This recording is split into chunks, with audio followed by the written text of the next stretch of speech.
Dans le viseur, pour les bons, les brutes et les truands dans les sports au Togo. Dans le viseur, ou le billet de la radio sportive qui couvre de laurier les bons acteurs et de satire les mauvais. Dans le viseur, avec Franck Nouyama.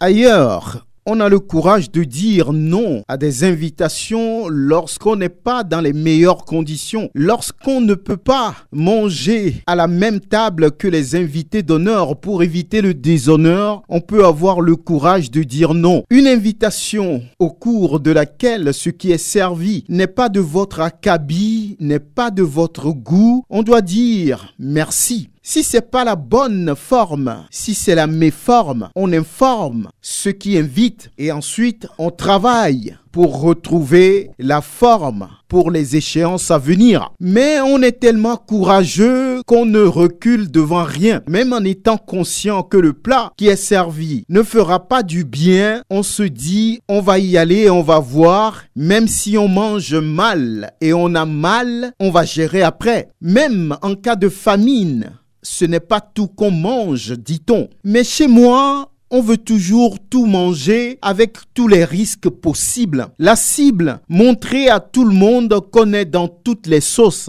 Et lorsqu'on reçoit une invitation, souvent, on pose des questions. On s'informe sur le déroulé, le dress code, pour ne pas paraître ridicule au milieu des autres invités. Mais visiblement, on ne prend aucune information. On se rend au pays de Kwame Nkrumah sans poser de questions. À peine 2 plats servis et les représentantes de la terre de nos aïeux sont allées 8 fois déjà aux toilettes. Problème de diarrhée pour certains, problème de constipation pour d'autres, parce que les plats servis créent des problèmes. Et c'est toujours l'emblème du pays qui prend un coup. À coup sûr, on va dire qu'on est en apprentissage. D'accord, mais le sage dira qu'un enfant qu'on envoie à l'école sans les conditions requises ne sera pas performant. C'est ce que vivent les jeunes filles togolaises envoyées à Koumassi sans un championnat à la base. Aucun gage de performance ni de réussite dans de telles conditions. Espérons que le 3e plat qui va être servi, le Niger, va être bien digéré par les filles pour ne pas prolonger